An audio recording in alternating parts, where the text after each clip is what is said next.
قام بزيارة قبر جده المصطفى عليه الصلاة والسلام.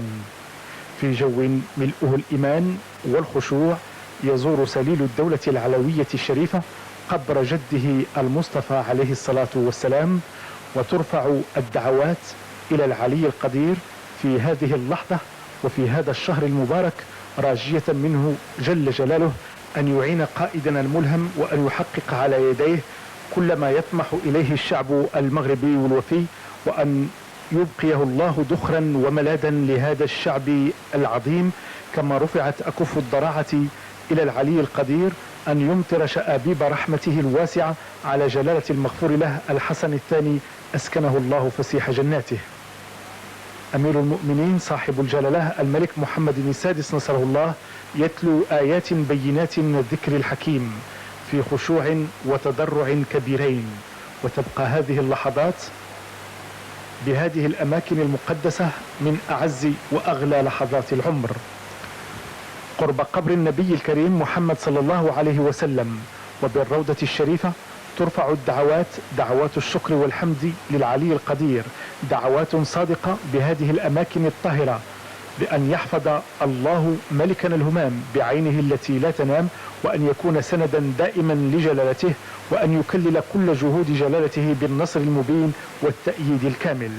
وبنفس المكان يتقدم للسلام على أمير المؤمنين صاحب الجلالة الملك محمد السادس حفظه الله السلطان حسن بولقية سلطان سلطنة بروناي، كما يتقدم للسلام على جلالته بعض أعضاء الوفد المرافق لسلطان بروناي.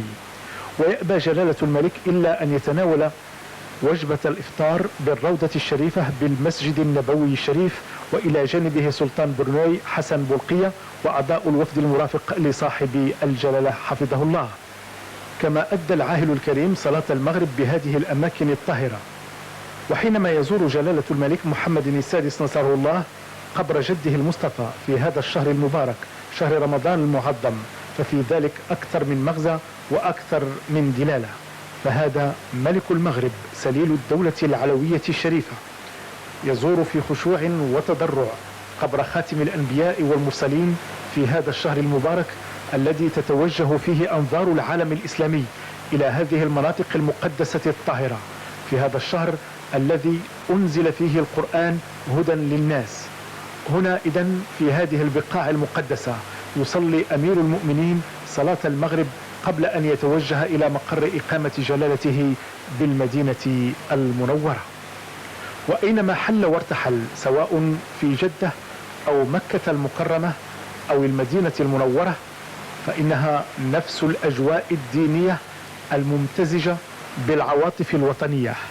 المغاربة المعتمرون ينتظرون ساعات طوال في انتظار التملي بطلعة صاحب الجلالة الملك محمد السادس نصره الله، والتعبير لجلالته عن العواطف الكبيرة والحب العميق الذي تكنه لجلالته. بلسان واحد وصوت واحد كان الكل يهتف بحياة جلالة الملك والدعاء لجلالته بالنصر والتمكين. السيد محمد بوستة عضو اللجنة الوطنية لحزب الاستقلال تقدم للسلام على جلالة الملك قبل أن يغادر في حفظ الله ورعايته المدينة المنورة. وفي المطار كان في توديع صاحب الجلالة الملك محمد السادس نصره الله صاحب السمو الملكي الأمير مقرن بن عبد العزيز أمير منطقة المدينة المنورة وسفير البلدين والقنصل العام للمملكة بمدينة جدة وعدة شخصيات سعودية سامية.